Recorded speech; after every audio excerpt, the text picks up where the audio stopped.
Chapter 27 of Her Love from Above, Looking to the Future. Johnny turned the key in the ignition of the D10 bulldozer with Ava on his mind.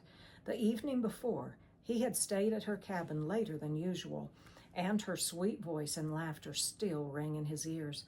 Madison refused to let him speak about his challenges while working or running heavy equipment, but Ava loved hearing his dirty stories, as she called them.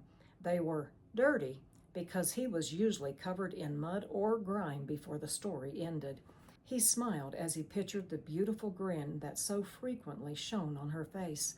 In the past year, after his rescue from the Madison nightmare, he had laughed more than he ever dreamed possible. Most of that laughter centered around Ava and her stories, or her response to his dirty stories. With her silly antics and tender ways, she had become the highlight of his life. Yes, he understood that she would never date again, not after what she had lived through, but that didn't make his heart yearn for her any less. He swallowed hard while working to keep tears from moistening his eyes. In a few hours, he would head to the lodge for funny story night and wanted to ensure he wasn't late. Tonight, he had a bet with Ava that could potentially allow him to take her on a date. He knew he needed to move on, to find someone else to love. But knowing something was off limits and making your heart listen to that knowledge were two entirely different things. He shifted the bulldozer into gear and began pushing aside one of the boulders short-fused Ted's botched dynamite job had planted in the path on the future road. He needed to hurry and clear at least 50 yards before the day ended. Otherwise, winter might arrive before the road was finished, which would delay the building of 3 new cabins. That meant 3 abused women would not have a place to hide from their abusers. Or men, he thought, thinking of himself. Johnny's heart pounded as he recalled the previous day's short-fused Ted disaster. He and Buck had been sitting on a log beside their truck eating when Ted came rushing down the mountain. His words, "Boys, I think I may have cut the fuse too short, and I don't have enough time to fix it. We need to get out of here," got them moving. Following Ted's example, they left their lunches behind, jumped inside their vehicles, and took off. About 50 yards later, they slowed, but Ted, whose vehicle was in front of theirs, waved for them to continue with the shout, "This ain't far enough." Moments later, a loud blasting noise, accompanied by the ground shaking, sent shock waves that rattled their nerves. The next thing he and Buck knew, they were descending the narrow mountain ledge as huge boulders bounced all around their vehicle. Several missed their truck by mere inches, and dust blanketed their windshield, nearly blinding their path from view. Miraculously, neither truck had been demolished, although both were now in need of a serious paint job. When Johnny shared the short-fused Ted story with Ava the evening before, she didn't find it humorous. Instead, she became furious. He'd never seen her that angry, so her response was surprising. She wanted to throttle Ted, to say the least, and she said as much. But as he continued describing the comical parts of the disaster, including how their lunches would forever be buried beneath the rocks, she relaxed and began laughing. Everything was fine. He and Buck were safe, and that was all that mattered to her, even though she did admit that she wanted to bake Ted some X-Lax brownies as a thank you for his service. As Johnny continued clearing and building the road, Nahath examined the boulders left above the spot where he would soon be working. Nearly everything that could fall had already fallen, but there was still one area of concern for him. It looked secure enough on the surface, but it was frightening when he checked beneath the outer rocks and boulders. The enormous boulder was resting on a massive pile of gravel-sized stones that could easily shift, and those small stones were resting on a bed of shifting sand. When enough of that sand washed away, which would happen that afternoon when a light rain shower passed through, that boulder would crash down upon the area where Johnny would be working. "Greetings," Nahath heard a familiar voice say. He turned to see Lieutenant Chazaquah nearing. "You made it," he greeted. The lieutenant nodded. "Yes," he replied. "I was informed that I would be sorry if I was a no-show." He glanced at the fallen boulders on the road. "Is it the road?" he asked with a serious tone. "Yes," Nahath answered. "There's still a loose boulder up here. They missed it when they checked the place over. It looks sturdy enough from the surface, but its foundation is sand. We need to delay Johnny's progress because that boulder is coming down this afternoon. We don't want him or the dozer anywhere near when it happens." Nahath turned toward the moderately level ground where Johnny was currently excavating. "When he stops for lunch, we can cause a few of the smaller boulders above where he's working to fall," he suggested. "I'll start them rolling if you direct their paths.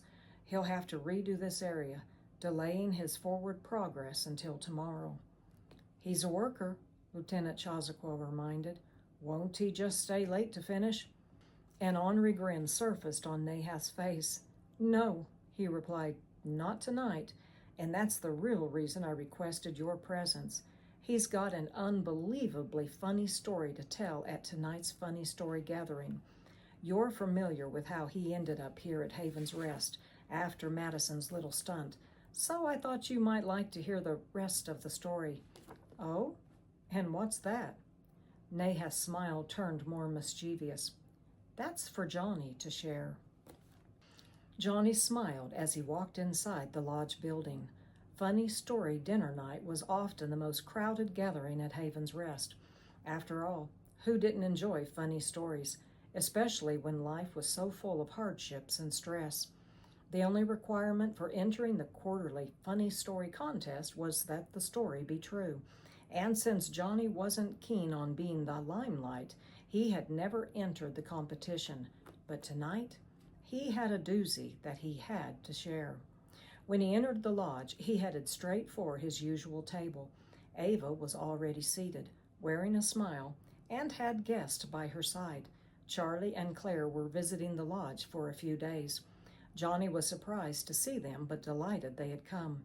Ava held up her penny for him to see, having bet the penny that he would win the contest. He had counter-bet her a steak dinner that she would win that bet, so he figured they would both walk away winners. As the months since Madison's arrest and incarceration passed, he and Ava had grown much closer to each other. He wanted to be with her every minute of every day, but since she was dead set against dating or marrying again, he had no choice but to move on with his life. In doing so, upon someone's suggestion, he had posted a profile on an online dating site, hoping to find someone like Ava. He doubted that his wish was possible, but he wanted to try. It can get lonely at night when you are living by yourself. Besides, if he could find a woman like Ava, he might be able to get her off his mind. Johnny greeted Charlie and Claire and then sat beside Ava, a seat the other residents had learned to leave open for him. "You're running a little late tonight," Ava commented. "I wondered if you'd chickened out on our bet." He laughed. "Not hardly," he replied. "It took longer to spread the gravel on that new road than I expected. A few more boulders fell at lunchtime. By the time I finished moving them and smoothing the road, I smelled like a pig. I figured I should shower before showing up here. Otherwise, no one would vote for my story." She giggled as she swiped a loose cluster of hair from her face. "I don't think that will be an issue. And there's nothing wrong with smelling like diesel and dirt. It just means you're not a bum. Besides, that smell reminds me of my grandpa, and he was an awesome man." "Does that mean I don't have to bathe before being around you?" he teased. She play-punched his arm, a tender quirk of her personality that he had grown fond of, then pulled the upside-down plate off his plate to reveal a still-warm dinner. "I got you this before all the food was gone." "Thanks," he said. "I appreciate you doing this when I'm late." "No problem," she replied. Johnny suddenly noticed a lovely antique doll beside Ava's plate. "What's that?" he asked. "Claire and Charlie had it fixed for me, and I didn't even know it was missing." Enthusiasm radiated in her eyes. "There's a history to it. I'll tell you about it later." She stood and grabbed his glass. "Let me get some more ice in this cup. It can't possibly still be cold." "Thanks," he said with a soft tilt of his head. As Ava headed toward the drink table, Jenny stepped on the raised platform and placed her hand on the podium.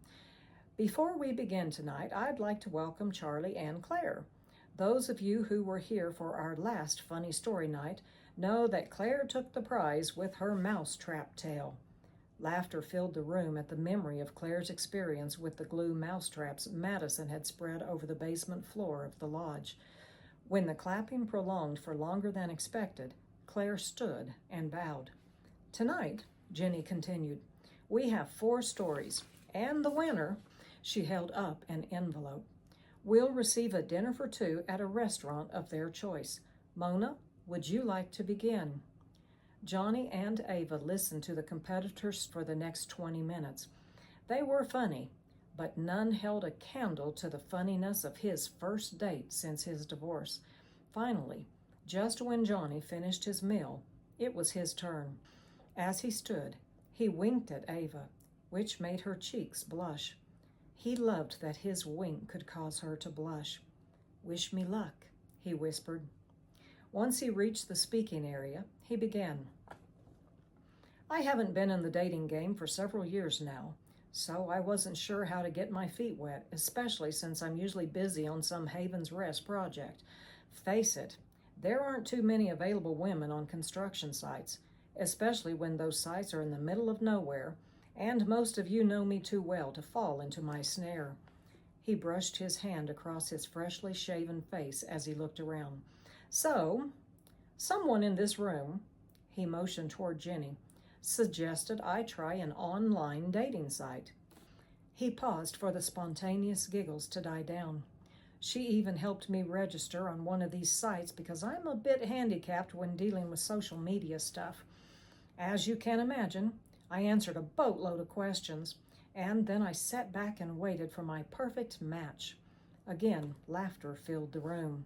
"Well, the first day I posted my profile online, this nice lady contacted me and asked me out. She wanted to meet at her apartment, so I drove to the address she gave. When she opened the door at 7 o'clock on the nose, the time we agreed to meet, she was dressed in only a towel. Ava said that towel should have been my first clue to flee the scene, but sadly, I failed to realize it was a clue." Several people burst out laughing, so he waited for them to quieten before continuing. "I'm sure there was a surprised expression on my face at the sight of that towel. Of course, I looked away immediately, then double-checked my watch to ensure I had the right time. When I was checking my watch, she proceeded to invite me inside. If I'd had a brain in my head, I'd have turned and walked away right then, but apparently I don't, because I merely told her that I'd wait outside until she was finished dressing, and then we could leave." He held up his hand as though stopping any comments. "Yes, I know. That should have been clue number 2. I've already been informed of that. Anyway, once she finally came outside, she insisted on driving her vehicle to the restaurant. I thought, well, okay, maybe she'll feel more comfortable if she's driving since we're strangers.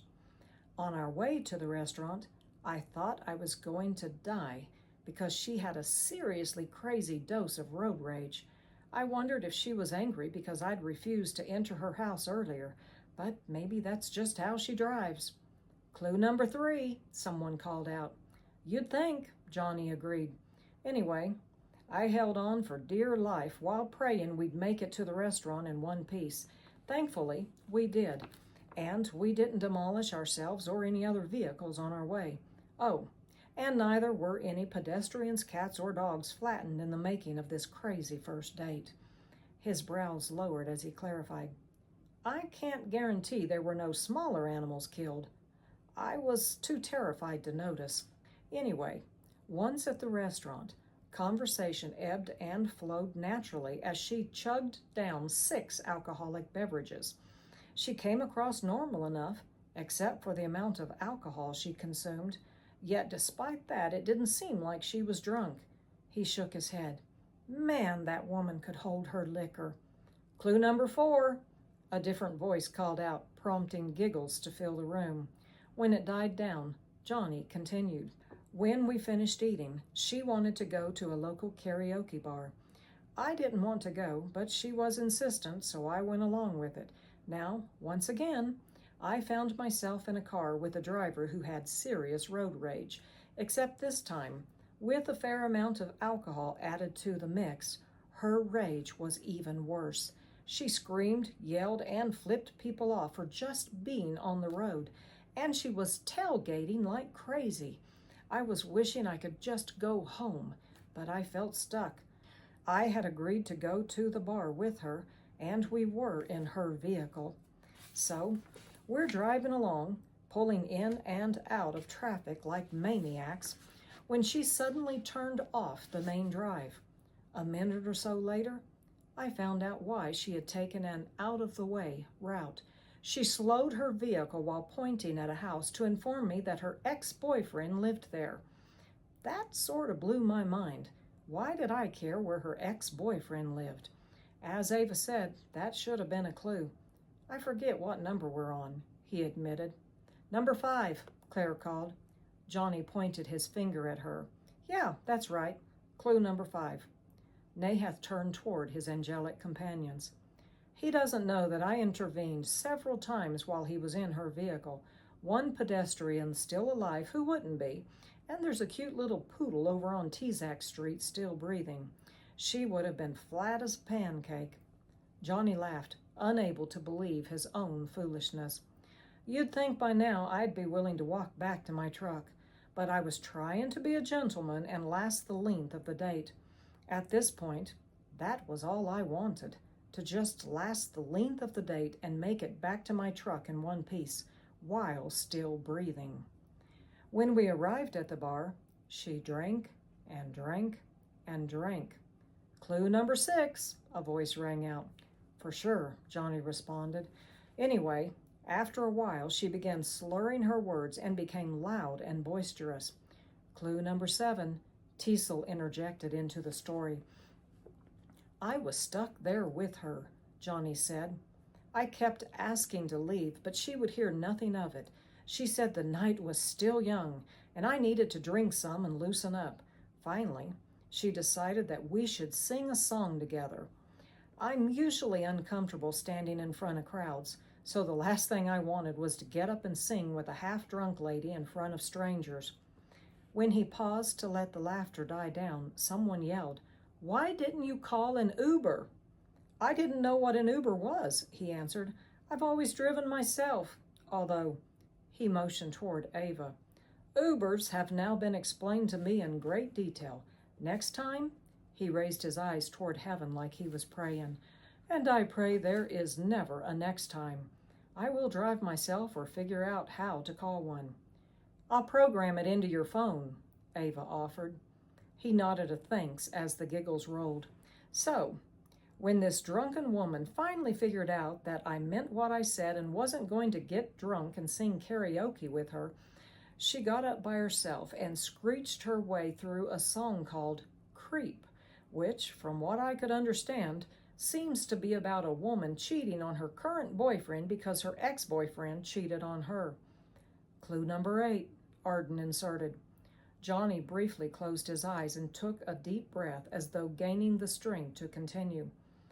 My date's voice was atrocious, and I thanked God when the song finally ended. I was as embarrassed as all get out to have been her date, but remarkably, she wasn't finished. She turned around and sang another song titled Before He Cheats, which is about a woman tearing up the vehicle of her cheating partner. When this horribly off-key song ended, she continued by shrieking out a song called Bust Your Windows. I think the title of this song speaks for itself. Now, after these 3 wonderful songs ended, I was terrified for both my life and the life of my truck. This ominous foreboding was more than I could bear, and I just wanted to escape with my life and my truck still intact. So, when she left the karaoke podium, I clapped and pretended she had done a wonderful job, then begged to leave. "Those 3 songs were clues as well," Nahath commented. "Then that makes 10, Lieutenant Chazakwe said, "if my count is right." Johnny again paused until the room was quiet enough to continue. "It was a good hour of drinks later before she finally gave in to my pleas, and when I asked if I could drive, she adamantly refused the idea. Since it was her vehicle, I wasn't getting behind that wheel unless I tackled her and stole the keys, so I felt I had no choice. By now, she had drunk enough to drown a small well, but she held her liquor so well that I didn't realize how drunk she really was. Once we hit the main drive, her road rage was like nothing I'd ever seen. It was 10 times worse than it had been earlier, and I was certain that I was going to die. I held on to the seat so tightly that I'm surprised the leather didn't rip off." Again, Johnny was forced to pause until the laughter diminished. During their drive from the bar to her apartment, Nahath informed during the outcry of laughter, "I repeatedly intervened to keep him safe. She would have wrecked 5 times, 2 of them fatal for either themselves or someone else. He wouldn't have made it back alive had I not delayed others by manipulating traffic lights, and those manipulations including stopping a semi that would have turned her car into a matchbox." "Now you might think this part is a joke," Johnny continued, "but it's not. I seriously considered calling the cops on us. I worried that I'd be arrested too, but I figured it'd be better to be in jail than 6 feet under." A roar of laughter exploded throughout the room as Johnny glanced toward Ava, who was now laughing so hard tears were streaming down her cheeks. His heart overflowed with joy. After the life she'd had, he loved seeing her laugh. "Well," he eventually continued, "I'm not joking when I say I saw my life pass before my eyes several times during that drive. Then, on the way back to my truck, she unexpectedly turned down the street where her ex-boyfriend lives." "Oh, no," someone moaned. "Oh, yes," Johnny responded. "Another clue," Nahath snorted. "I didn't have an inkling what she was doing," Johnny informed, "and I was more than a bit terrified. I just wanted this nightmare to end while I was still on this side of heaven. As I was wondering if this was the end of my life, the night I was going to die, she parked in front of his house and said, 'Are you going to go in there and do something about him, or do I need to get a real man to do it?'" The entire lodge filled with boisterous laughter, louder than anyone had ever heard on Funny Story Night. Johnny, too, was laughing so hard that he had trouble breathing. The events of that night seemed a lot funnier now that his life wasn't on the line. Nahath gestured toward his companions. When his date went into the restroom just before agreeing to leave, she drunk texted her old boyfriend and told him that she had a real man coming over to teach him a lesson. "Mercy," Teasel moaned. Arden and Lieutenant Chazakwe shook their heads and tutted. Teasel suddenly burst out in laughter as he pointed toward Claire. "She's going to wet herself laughing that hard," he said. "You just watch." "He was her guardian for nearly 2 decades, Arden explained. "He'd know best." "If I were human," the lieutenant said with a half grin, "I'd probably be in the same boat about now." Finally, when everyone calmed down enough to listen, Johnny continued, "I ducked my head in the seat, hoping her ex didn't have a shotgun pointed at my head, and told her that she would have to find a real man because I—" Again, laughter rang throughout the lodge. Teasel watched as Claire whispered something into Charlie's ear. When she did, Charlie's eyes rolled upward in amusement. "Told you," Teasel chuckled. Nahath again turned toward his companions to fill them in on the rest of the story. While Johnny was ducking in the front seat of that car, the ex-boyfriend was waiting behind the living room door with a shotgun. The strange thing is, she only went out with him twice. He's a decent man, and he'll tell you that it was 2 times too many.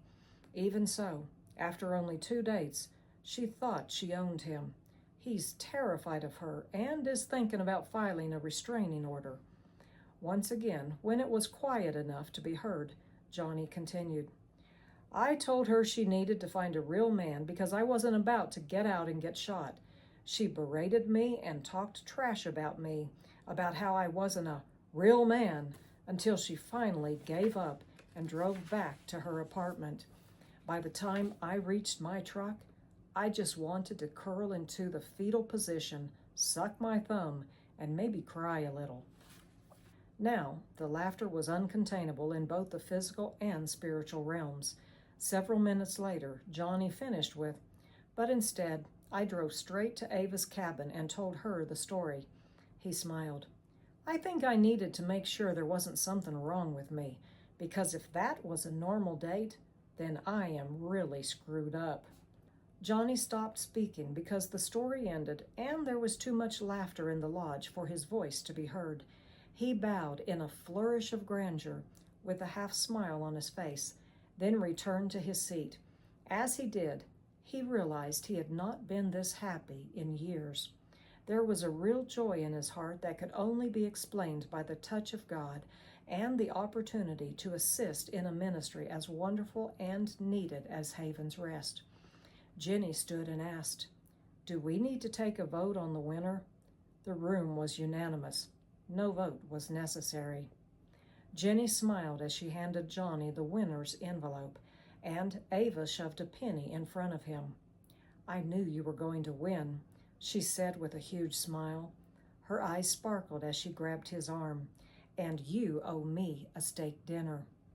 Everyone crowded around their table to congratulate him on his victory, and a few women, primarily those twice his age, argued with each other over who could show him what a good date involved while trying to think up ridiculous ideas to top his first date story. He laughed at their antics, but couldn't keep his mind off the lovely lady whose hand rested on his arm. That was worth the trip, Lieutenant Chazaquo commented. Definitely worth the trip. Neha smiled. I thought you would enjoy it. I agree, Teasel said, but that's a lot of mischief for one lady to cause. I'm not sure I would call her a lady, Arden corrected, but you are right. This trip was definitely worth the effort. Teasel turned his attention toward Lieutenant Chazaquo. I was instructed to head back to New Orleans this evening. If possible, they requested your presence. Are you interested in assisting with a small demonic skirmish on the outskirts of the city? Of course, Lieutenant Chazaquo replied before beckoning to Nahath and Arden. And please, feel free to call me any time you have something of this caliber on Funny Story Night. I'll make a genuine effort to be here. Me too, Teasel agreed. Nahath nodded. Moments later, Lieutenant Chazaquo and Teasel vanished, leaving a shimmering light cascading down from their wake. This is the final little comment that I made. It's Rocky Sue's personal notes about narcissism and domestic violence. In her Love from Above, I gave a picture of how narcissists behave, but I want to go farther and share what a narcissist is by standard character traits that define them. Once you know these people's patterns, you can identify them before you or your loved ones become their victim. Or, if you already have a narcissist in your life, you will be less confused about your circumstances and their behaviors. You will understand their actions and know how to respond to their manipulation. One detective we dealt with said, narcissists are not very original people. They all follow the same pattern. So, what is a narcissist? A narcissist is an individual who does not have the capacity to maintain normal emotions. Because of this, they must create drama to obtain their emotional or narcissistic supply. For example, they may tell you that their boss or whoever is mistreating them, then make you feel guilty for not helping when there is nothing you can do about the situation. They will mentally, emotionally, sexually, or physically abuse the people under their control. Seeing their victims' pain and reactions provides the emotional fodder they are incapable of filling on their own. When their victims fight back, it gives them a temporary emotional fix. If their victims cry, cower in a corner, or have any reaction showing they are hurt, the narcissist's needs for emotional supply is temporarily met. This is the reason they hurt those around them. And since there is no permanent emotional fix for a narcissist, they must continually have a victim. They will probably have several victims, but they will always have one primary victim, the person who endures the brunt of their cruelty. In a marriage situation, this will often be the spouse. The most important aspect to remember when dealing with a narcissist is that you must become boring to them. Don't explain, justify, rationalize, or apologize for anything. Ignore what they have to say. They live for the fight, and if you fight back, you are feeding a monster who will turn around and bite you. If you ignore the monster and become boring, they will be forced to find another source to meet their narcissistic needs. Now, I would like to comment, in this book, probably 85% of the stories, including the mousetrap, the funeral, and the first date, and the majority of the others, are actual stories, real things that have happened in the lives of people that I know. Thank you for joining me in the reading of Her Love from Above. Now, this book can be found on Amazon, both in ebook or in physical book form like this is. All you have to do is go to my name, Rocky Sue. It's ROCKIESUE. Put my name in the Amazon search bar, and it will take you to my books. Thank you for joining me.